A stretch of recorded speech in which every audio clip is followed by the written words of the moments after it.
While most of college football and basketball is focused on the portal, Missouri football keeps winning in the high school ranks. So let's talk about Daeden Hopkins and Jason King right now on Locked On Mizzou.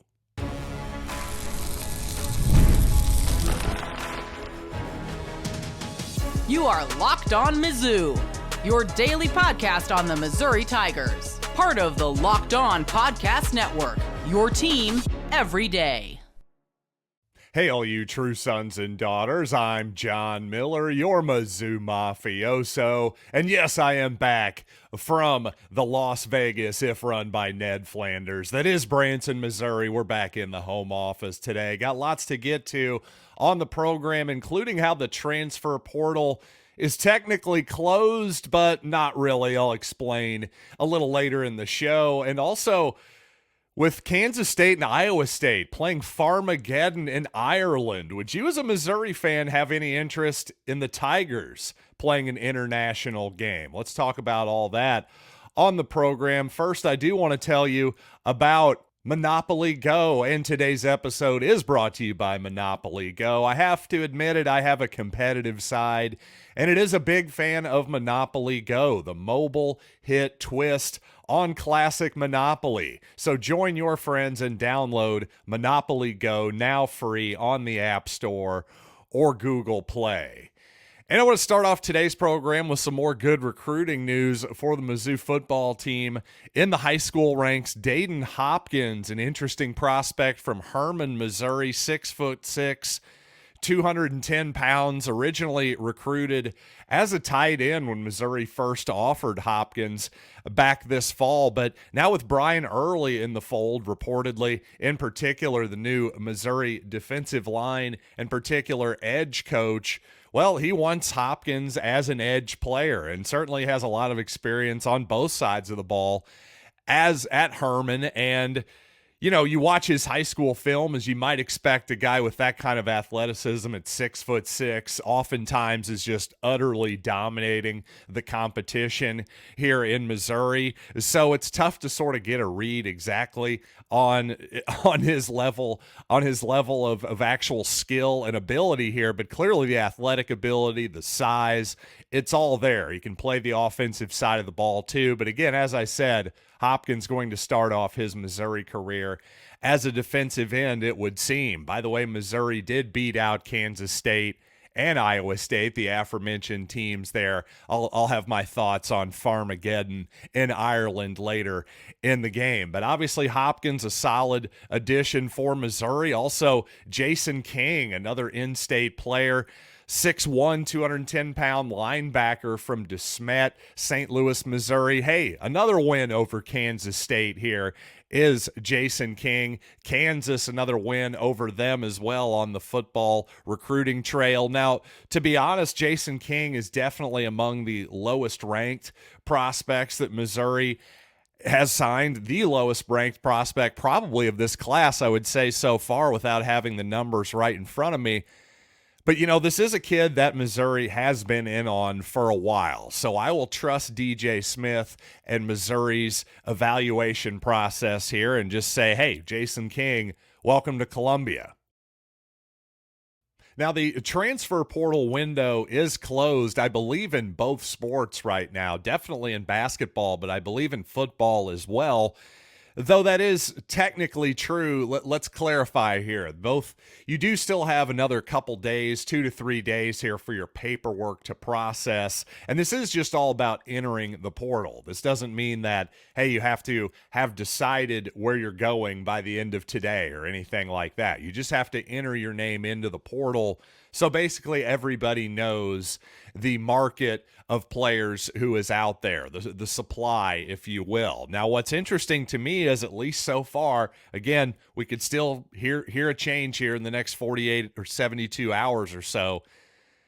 Trent Pierce, still around, evidently. Again, a guy I've just been assuming the numbers aren't going to quite work out for Trent Pierce. I don't think anybody's running Jordan Butler or Trent Pierce off or anything like that. I just think sometimes these kids are smart enough to see the writing on the wall that, gee, maybe there's not going to be enough minutes to go around for 13 or 14 guys. Obviously, anybody can do that very simple math. So to me, Anthony Robinson, also another notable guy that's sticking around, although that's been kind of a foregone conclusion, I would say, just looking at the Missouri roster. Other than Tony Perkins, the Iowa transfer in addition at point guard, I just don't see a lot of obvious lead ball handlers or point guards on this roster. So to me, Robinson sticking around was obvious. Pierce is the one at this point that is still worth watching. According to Power Mizzou, Missouri still very much in the market for another player. You've got to assume, again, regardless of numbers here, you've got to assume that if Missouri is still in the market for a player, ideally that's going to be a center, or at the very least somebody who can rebound and defend the paint. Now, I've pointed out that Mark Mitchell, the transfer from Duke, who is certainly more of a combo forward, well, he's a big athletic guy, though, at 6'9", and there's definitely been some important spots I've seen where he has defended centers effectively. At the same time, you wouldn't want to overdo that. I don't think Dennis Gates wants to make Mark Mitchell his full-time center for 35 minutes a night or anything like that. Obviously, stamina would come into play there. I think just as importantly, if not more so, foul trouble would obviously come into play there as well. Mark Mitchell's the kind of guy who's going to want to use his energy offensively to fill the lane and do all the things that he's good at doing. So, again, playing him in spots as a 5, down the stretch as a center, that could be something that's really effective and just an arrow in Dennis Gates' in his quiver, if you will. But that's just not something you want to overdo and make him a full-time center. I don't think that's really an option. Now, one former Missouri Tiger of note, John Tonje, entered the portal and has now ultimately ended up at the University of Wisconsin. A good landing spot for Tonje at a good program, obviously. Just goes to show that probably Dennis Gates and his staff's original evaluation of Tonje was a pretty good one. A solid player out of Colorado State. Obviously a guy that a Power 5 Big Ten school is still interested in. So that shows you that obviously just kind of bad luck this year. Bad injury luck for Tonje. Hopefully for his sake, he'll be able to shake that this season with the Badgers.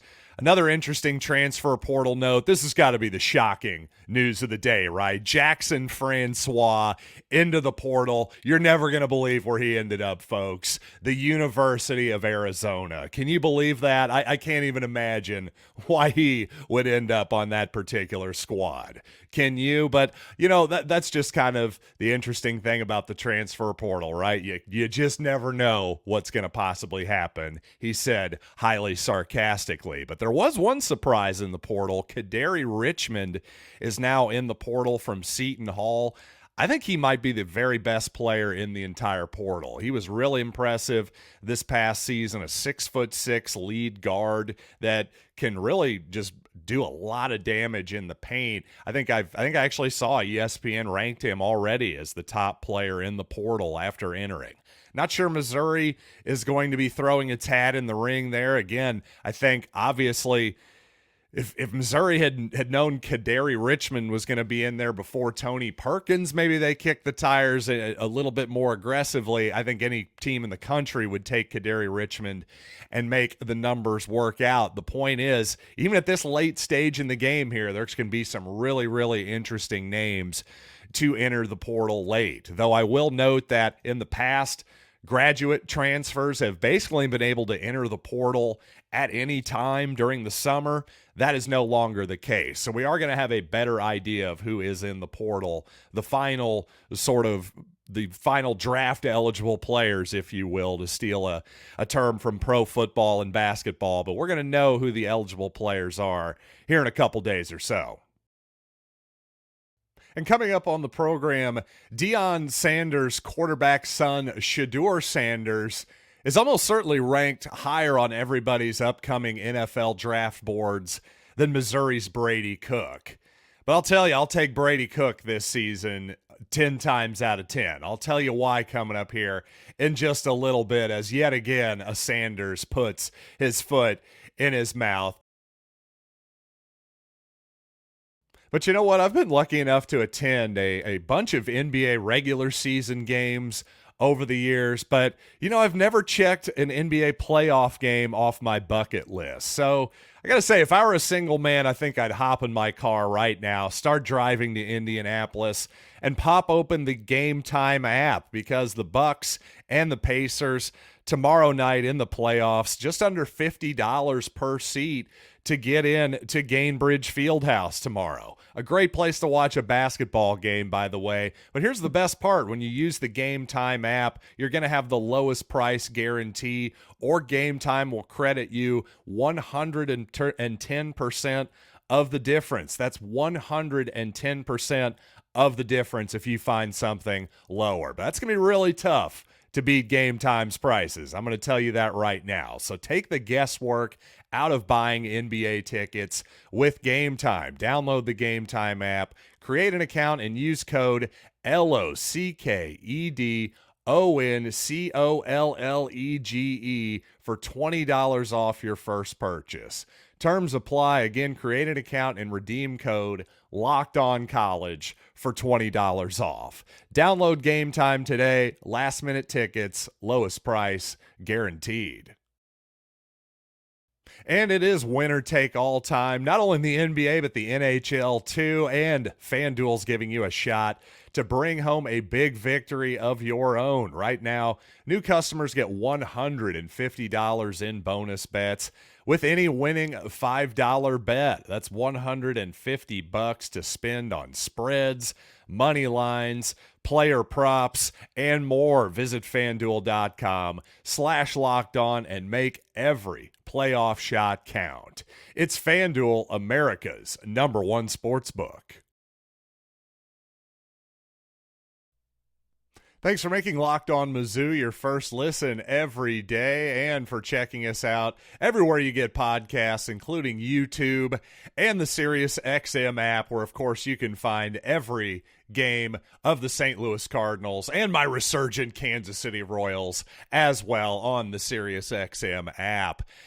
But of course, there's plenty of stuff to talk about, I should say, when it comes to football and the transfer portal. Nakai Green, a linebacker from Charlotte, had visited Missouri and Colorado before ultimately deciding to team up with Coach Prime and the Colorado Buffaloes this past Sunday. Now, speaking of Colorado, I did think it was interesting. Shedeur Sanders, Dion's son, of course, and the starting quarterback for the Buffs this past season. I was really impressed with Shedeur, at least in the early part of the season, in particular that opening win against TCU. But, well, as the season went along, obviously it didn't go quite as well for Colorado and company. But I found this to be an interesting quote, and one that is relevant for Missouri. I'll explain why here in a second. The Athletic said that Dion had a story about Dion Sanders and Xavier Smith, a defensive player who was basically upset with his position on the team, was essentially told to transfer, according to him, by Colorado, and Sanders decided not to transfer, stuck around through spring practices, and just felt like he was an afterthought on the team. So obviously he was frustrated. Obviously Colorado doesn't love this type of PR, but Shedeur Sanders on his X account quote tweeted this story from The Athletic and said, basically, I don't even remember him, to be honest. Bro had to be very mid at best. So in other words, just taking a shot at his former teammate there on his social media account for apparently no other reason other than to defend his father, who's the head coach. And quite honestly, his father is obviously a grown man who doesn't need his 20-year-old son to be defending him at this point. But more to the point, Shedeur Sanders isn't just Dion Sanders' son. More importantly, he's the starting quarterback of the team. And now I just want you to imagine Brady Cook saying something like that on social media. Just close your eyes for a second and imagine Brady Cook popping off about an ex-teammate. Yep, I couldn't do it. I could not conjure up that particular image. So I'm just telling you, not only is Brady Cook a good steward of this program from a football perspective, but from a leadership perspective, you have absolutely nothing to worry about with this young man whatsoever. Now, hopefully this is a teachable moment for Shedeur Sanders. Again, I'm pretty impressed with Shedeur's talent. I really am. I think most people would say Shedeur is a better NFL prospect than Brady Cook at this point.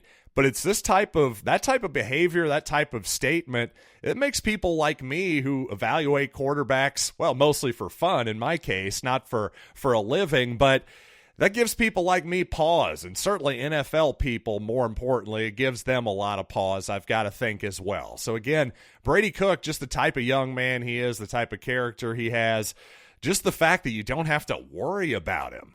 I mean, it's just, you're never going to have to worry about something like that happening with Brady Cook. At least that's my read on the situation from afar. And it's also basically what everybody else says about Brady Cook, who's a lot closer to him than I am, to say the very least. So just making a point there that Missouri, man, we're in great shape at quarterback position, which is an absolutely critical year for this program.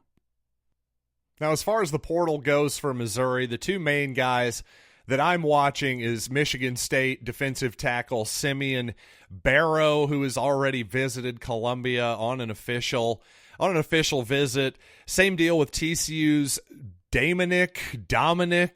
It can't be demonic, right? A guy from Texas Christian can't be named Demonic Williams, can it? But anyway, Damonic. I'm going to go with Dominic there. Dominic Williams also, along with Simeon Barrow, considered to be probably the two best interior linemen currently in the portal. Missouri just gets one of them. That's a huge victory. So those are the two main guys that I'm going to be watching in the portal currently. Now, in my previous episode, I talked a lot about how Cody Schrader, I thought, got as good of a fit as he could have hoped for as an undrafted free agent, getting taken by the San Francisco 49ers. Honestly, I would have been worried if Schrader would have gotten taken by, say, the Carolina Panthers. Not just because I don't think that would be a great scheme fit in terms of run schemes for Schrader, but obviously just an organization, if you follow the NFL fairly closely, just an organization that doesn't really seem like it knows what it's doing at this point. But Harrison Mevis is a little bit different, and I bring up the Carolina Panthers for a reason, because that is where Harrison Mevis winded up as an undrafted free agent. But here's the thing. I don't think this is the exception to the rule. I think a place kicker can prove himself absolutely anywhere. If the entire organization is in flames around him, I think he can still focus on the football and kicking it through the uprights. And here's the other thing to remember. Mevis does not necessarily have to beat out incumbent Panthers kicker Eddie Pinheiro this fall. He'll get his chances in the preseason. He, being Mevis, is going to get his chances in the preseason regardless. So he can easily catch on with another squad simply with good performance. Now, of course, the same is definitely true of Cody Schrader and every other undrafted free agent for Missouri as well. I just would be much more worried about Schrader getting buried, say, behind other running backs on the Panthers depth chart, especially if in the first couple preseason games, it didn't maybe go perfectly. You know, his reps could be limited, that type of deal. That is much less of a risk at place kicker is my main point. And coming up, an old Big 8 rivalry that's been played for more than 100 years is going to be played in Dublin, Ireland in 2025. What if Missouri had an opportunity like that? Is that something the Tigers should be interested in? Is that something you would be interested in as a fan? Let's talk about that. I'll give you my take anyway coming up here on the program in just a little bit. But first, yes, let's talk about Monopoly Go. And I know what you're saying here. Flag on the play, John. You've already talked about that, but there's just too much good stuff. I can't let it go. And in Monopoly Go, you can team up with friends for time tournaments where you work together to build up each other's boards. The more you win together, the more awesome prizes you unlock. And there's so much to get, including unique stickers you can trade with friends to complete albums for big prizes. Cool new playing pieces to travel the boards with, hilarious emojis for taunting your friends when you smash their buildings or heist their vaults. Plus, Monopoly Go feels new and exciting every day with constantly changing tournaments and challenges. A ton include their own unique mini games like digging for treasure or a robot pachinko machine. And there's always new timed events that help you win big, like massive multipliers for everything you win or rent frenzies. There's always something fun to discover in Monopoly Go. So get off the bench and go download it for free on Amazon Play or the App Store. Game on.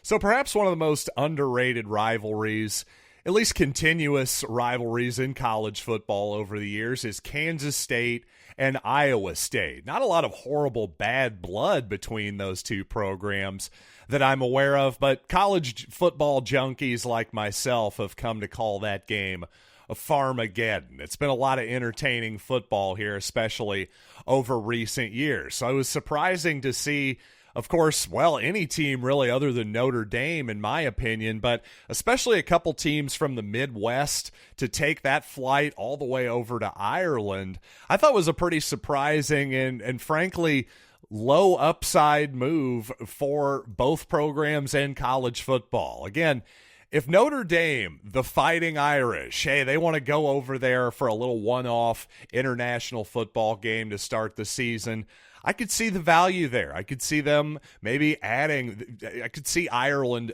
some Irish people adopting Notre Dame sort of as their college football team. Even that, though, as I'm saying it out loud, sounds like a bit of a stretch, doesn't it? Because to be quite honest, people in Europe not only don't care about American college football, they're generally confused about the concept of American college football. Because in their world, in the world of European football, of soccer, of course, well, there really isn't college soccer. That's not something that exists. There's, of course, the big club teams and then the smaller club teams, and then the club teams have youth teams and that type of deal. The college sports scene in England, for example, in Ireland, as far as I can tell, is virtually non-existent. I'm sure there's a chess club, and I'm sure there's club teams and all that kind of stuff. I'm sure there's some people playing hoops and soccer over there, but it's just not the same. So to me, what is the upside for Kansas State and Iowa State? They get to brag about how they played a game internationally, and sure, maybe it's a fun trip for some of their alums to take. And again, if you're a Mizzou alum, if you're a big-time season ticket holder, somebody with a few nickels to rub together, maybe Missouri playing Kansas in Wembley Stadium sounds like an awesome idea. I don't know, you tell me. To me, it seems like a pretty low upside proposition. Again, maybe it'd be a fun one-off trip or something like that. But beyond that, where does it go from there? Suddenly, are a bunch of limeys gonna like the Mizzou football program all of a sudden?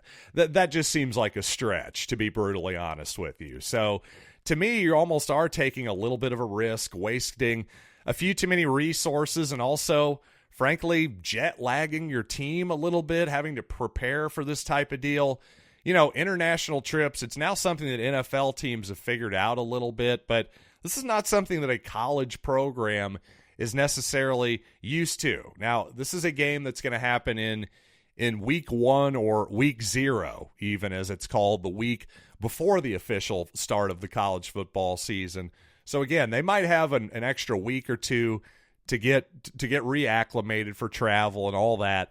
Again, to me, I'm just having a tough time seeing the upside if I'm a fan of Iowa State or Kansas State. So from that perspective, it's tough to see the upside as a Missouri fan as well. Don't get me wrong, Missouri has way cooler uniforms than both of those programs, so perhaps our merch would spread a little bit more. I'll give you that. But beyond that, I don't know. I'm just not really seeing the argument. Be really interested to hear what all of you think, though. Hit me up on social media everywhere at Locked On Mizzou or Locked On Mizzou at gmail.com. And as you know, if you're an everydayer, I do read your comments on occasion. So be nice, or I might make fun of you on the air. So until next time, I am John Miller, and thanks as always for listening to Locked On Mizzou.